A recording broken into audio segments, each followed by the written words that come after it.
Hey everybody, this is Perch, and got a viewer mail asking about how comics get selected to be made. So, okay, I'll bite. We'll give this a shot. So here's our mail. It says, "Hey Perch, love your show. Thank you for not being a douche. I'm not so sure you can claim that, but more power to you." Um, Okay, back to it. It says, I'm often curious why companies decide to create a new series. I'm not talking about a new number one relaunch. I'm talking about an actual new comic. Some I get, like there's a movie coming out, but others seem to make no sense whatsoever. For example, I'm not complaining, but who decided it was time to make another X-Men book of Extreme X-Men with Chris Claremont? Likewise, there's a new Sabretooth book. The first series didn't sell very well. Who decided, let's do another series with Sabretooth? I'm often confused why these decisions get made, hoping you can shed a light on it. Thank you very much. Love listening to you. Okay. Um, so why do comics get made? Well, let's break it down. Why, what a publisher is about to make a new comic. And while we're at it, we might as well throw in the why does a publisher relaunch something as a number one? Because that's easy and it actually informs a little bit of where we're going with this, which is they launch a new number one comic when the sales have started to fall on the current series, and they go, what's a cheap, easy way to boost sales? Well, we relaunch it as a number one. We do a campaign. Jump on now. Comic publishers have become nervous or, I guess, insecure about the idea that they can launch a comic and say this, or just basically have a comic and say this is a good jumping on point. Once upon a time, I think the publishers did feel secure that they could do that effectively. They would, they would basically say, we're keeping this comic going, or we're doing something like Marvel Comics Presents, or any number of things, and they could say, now's a good time to jump on. Now's a good time to, introduce this brand new character to the series, or whatever it is, or we're going to take an existing book and we're going to just change it, or we're going to keep the numbering going and keep going. And the reason why they did it that way is because back in the days of the newsstand, getting a new comic, a brand new comic, was actually difficult because most of the people who were ordering for the newsstand just wanted to keep ordering their existing list. They didn't want to go in month by month and have to say, oh, there's a new comic here. Well, I better put that on the list. No, they just wanted to kind of say, I'm buying the Marvel comics and just keep them coming. And so that's why you'd see like a Tales to Astonish or a 2-in-1 where they'd change up what was going on in the comic, but they just keep it running. So it was better for their business to do that, and it just reduced friction. If they launched a new number one, is almost the opposite effect of what you have going now, which is people wouldn't buy it. If you launch a new number one, they're like, well, come back when it hits like issue 30 and we see it stable, and then we'll add it to the portfolio. That's how they used to think.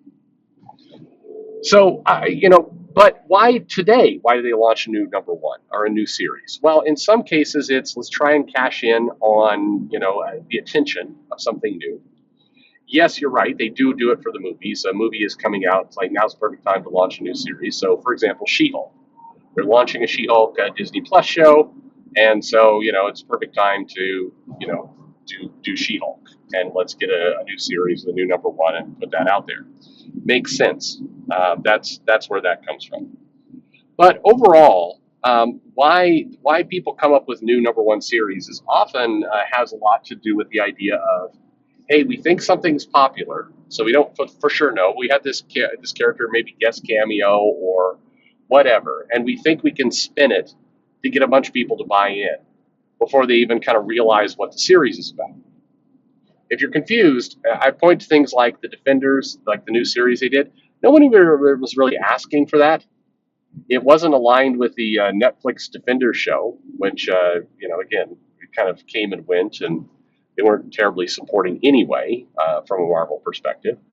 But instead, it was one of those things where it's like, hey, we have a team, we need a new number one, we need a certain level of number ones to keep the overall publishing strategy working. So what we want is, and it sickens me to say it, we want about 20% of our titles to be in that zone where they are new marketing opportunities, NMO.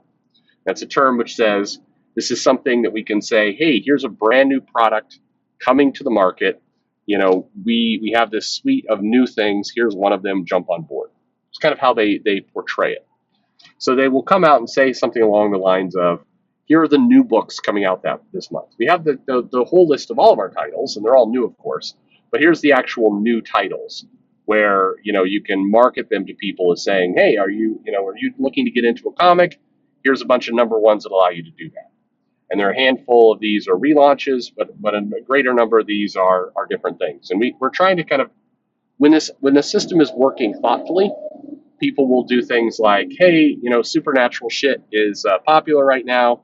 Vampires are popular, so we're going to do something. Here comes Midnight Suns. Sometimes these new series are a result of cross-branding campaigns where, for example, I mentioned Midnight Suns. Marvel will put some comic books behind that because the license for the game that's coming out basically had a connection and say, if we're going to pay the license to do this game, you're going to do marketing support. And even though this may cause several of you to cringe, a new comic is often what they consider marketing support. Which, if you follow this through to its conclusion, it means that a lot of new comics are not exciting creative endeavors to get people to read things, but rather part of a marketing campaign. Now you may say, that's not how the business works. This is absolutely how it works. If you have a license that's coming out, like Midnight Suns, like Kamala Khan in the Avengers, the Square Enix game, you look at the different things. Many of these deals are sold with a commitment from the licensor, from, in this case, Marvel and Disney. They have to commit something to it. Generally, the more high-value licenses do this. So when you're Disney, for example, you might go out and say, hey, you want to do a Spider-Man game, right? Spider-Man, I know, is fraught because you got Sony involved and everybody else. But we're forbidden. Let's do something actually a little bit more obscure. You want to do a Blade game. Well, good news for you. Blade is an attractive property, and you want to buy in. You want to spend $150,000 to buy this license and give us 50% of it. And why you take those terms is that we're going to support you in whatever you're making. You're making a Blade game. Guess what? There's a Blade movie coming out, and there will be a natural tie-in to your game from there. And we will put some marketing dollars behind it by doing some brand presence, which comes along the lines of some online ads and a comic and some other things that work in the media. And that's why you want to give us this money. That's a classic licensing service. And right now, if you're talking about Marvel and DC, a lot of the new number ones are a result of this. They are connected to licenses that are getting sold. And the making the comic bit is the commitment that the companies make in order to get a higher dollar amount or get commitment to be involved in the license. That's how it goes down. That's kind of a more boring businessy answer, but to be honest, if you look at new catalogs, you're going, why is Marvel doing this? Why is there this title? Like what in the world is possibly going on with this title? If you search it through to its conclusion, you will discover that many of those comics are connected to a license that is in play. So I'll give you another example of one, and this is the God's honest truth. Why are there so many Avengers titles right now? Why do we have Avengers and then Avengers? What is the one where it's the multiverse of craziness? Why are there? Is it because Marvel truly believes that they should be selling 2 Avengers titles and occasional one-offs? No. It's because to do the license with a big game company or whoever has got it, they committed to putting out 30 titles a year. And those 30 titles are manifesting themselves as what you got. So the editors at Marvel will basically say, hey, I've got to produce X number of Avengers books in order to fulfill the terms of this license. Who's got a pitch for me? And Jason Aaron may come in and say, I know, I'll spin off my Avengers series with Avengers, Avengers World, or Avengers, that was Hickman's thing. I cannot remember. Avengers Forever? Is that what it is? I don't know. Anyway, I'm going to have a second title that I'll do. And they'll say, great, you commit to, 24 issues. Now I got to do 6 one-offs somewhere. We'll do that Avengers 1 million BC. That's one. What other things can we could do? Avengers, Mech Avengers. Okay, that'll be a 4-issue series. Great, we're getting close to that 30. We'll fulfill the terms of our agreement. There you go. There's one more consequence to all this that you might not have considered, which is, hey, wait a minute. If some of these comics are being made purely to fulfill the terms of a license agreement, do they actually need to make money? And the answer is, yeah, but not how you think. The money that they're making is the fulfillment of the license, not what they sell on the stands. Now, of course, Marvel would like to have some upside. They'd like to, put this comic out here and have it be profitable. If it's unprofitable, that's a major problem. Meaning if it loses money, then it's now eating into the license obtainable revenue. And that's major. But if it breaks even, if it makes like $100, does anyone care? Marvel probably doesn't. I mean, everybody likes money. But this is a major, major factor to why a lot of books get greenlit, why they're out there, and why it seems that after they come out, the company doesn't seem particularly fussed when they die. You remember when Black Panther came out, the movie?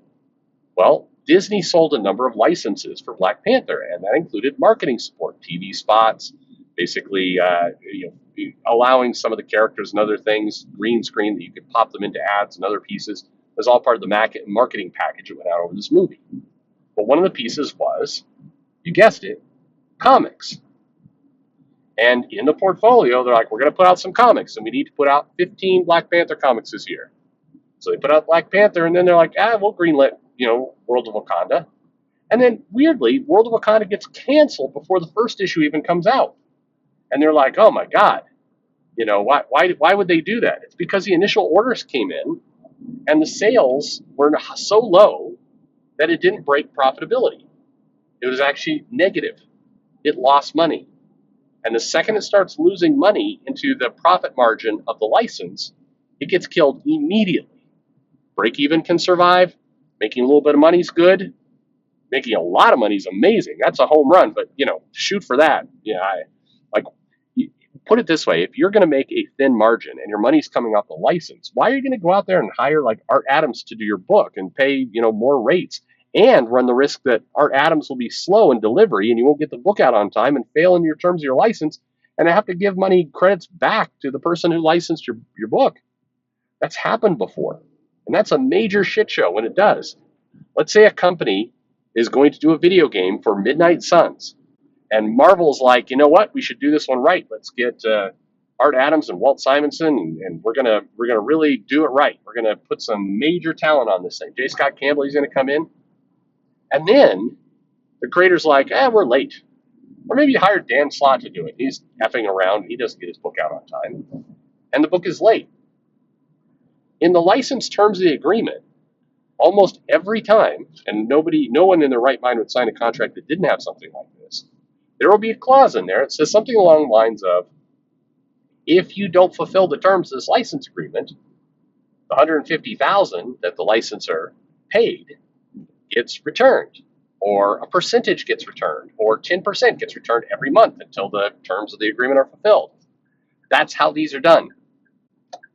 And that world is a nightmare world. That's where somebody in the company, an editorial, wherever, has to go back and explain why they weren't able to put out the very simple marketing thing that allowed them to just capture their licensing money in peace. Anyway, there's probably way more information than you were looking for, but yes, that's a big reason why you have these random number one issues, new series getting launched that seem to make no sense. That's why. Anyway, let me know any questions, and thanks for listening.